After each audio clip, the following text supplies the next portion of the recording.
কোনো কাজের সময় ধৈর্য ধারণ করতে শিখুন। এতে সময় হয়তো বেশি লাগবে, কিন্তু সফলতা নিশ্চয়ই আসবে ইনশাআল্লাহ। জীবন আর সময় হলো পৃথিবীর শ্রেষ্ঠ শিক্ষক। জীবন শেখায় সময়কে সঠিকভাবে ব্যবহার করতে, আর সময় শেখায় জীবনের মূল্য দিতে। গতকাল রাতেই কাঁঠালটা ভেঙেছিলাম। আমাদের একজন ভালোবাসার মানুষ আমাদেরকে এই কাঁঠালটা দিয়েছে, তার গাছের কাঁঠাল। কাঁঠালটা খুবই মজার ছিল, খুবই মিষ্টি। হ্যালো এভরিওয়ান, আসসালামু আলাইকুম। সবাই কেমন আছেন? আশা করছি সবাই খুব ভালো আছেন। আমি আলহামদুলিল্লাহ ভালো আছি। এই তো চলে আসলাম আরেকটি নতুন ব্লগ নিয়ে। আশা করছি সবাই একটা লাইক দিয়ে শুরু থেকে শেষ পর্যন্ত দেখবেন। কাঁঠালটা ভাঙার পর আমি রুটি, পরোটা, আলু ভাজি করেছিলাম সকালের নাস্তার জন্য। তো সবাই খেয়েছে, এখন আমি খাচ্ছি। আজকে তো বাচ্চাদের লাস্ট স্কুল ছিল, তবে ওরা যায়নি।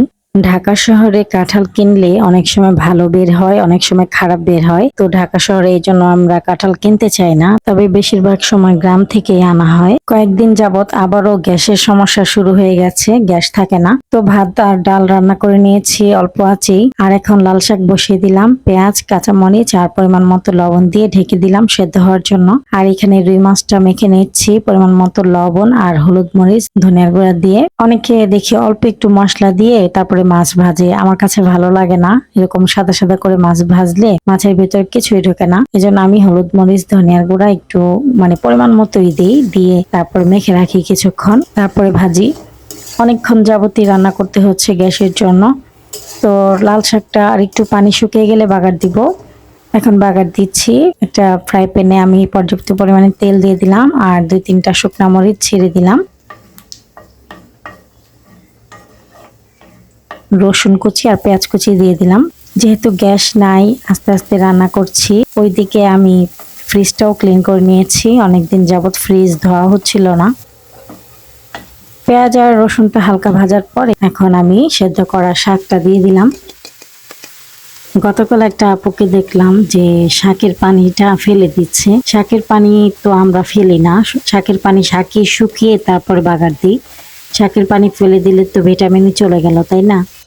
এ পর্যায়ে আমি একটু সরিষার তেল দিচ্ছি, এতে করে শাক ভাজিটা খেতে বেশি মজা লাগবে। আর আমি সব শাকেই নামানোর আগে একটু সরিষার তেল দিই। এই তো আমার লাল শাক ভাজিটা হয়ে গেছে। একটু শেফের মতো উল্টানোর চেষ্টা করলাম। এখন রুই মাছগুলোকে ভেজে নিচ্ছি।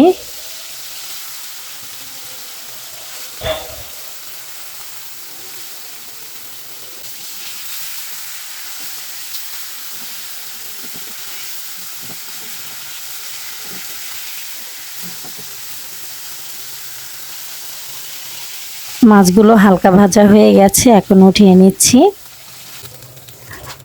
তারপর সেই তেলে আমি পেঁয়াজ কুচি দিয়ে দিলাম।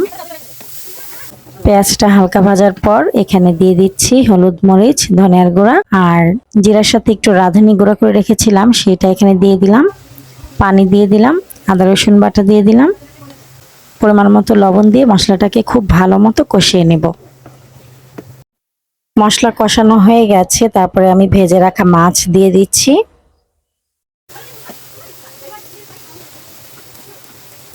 তারপর পানি দিয়ে দিলাম। যখন ফুটে এসেছে এ পর্যায়ে আমি কাঁচামরিচ দিয়ে দিলাম। এই তো তৈরি হয়ে গেল মজাদার রুই মাছ ভুনা।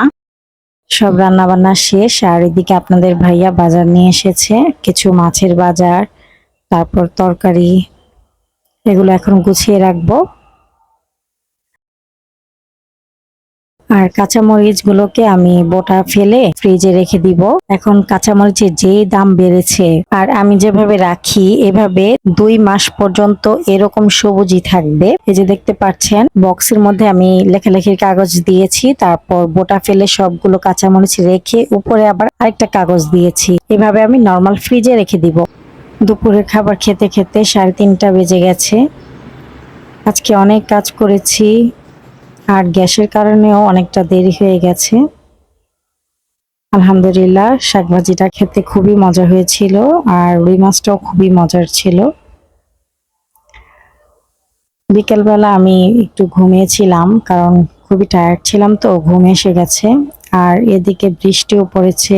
সন্ধ্যা টাইম, এখন মাগরিবের আজান দিবে দিবে। এখন একটু কম, এতক্ষণ অনেক বৃষ্টি হয়েছিল। সন্ধ্যাবেলা মাগরিবের নামাজ পড়ে ওদের জন্য মোগলাই পরোটা বানিয়েছি। তাদের নাকি আজকে মোগলাই খেতে মন চেয়েছে।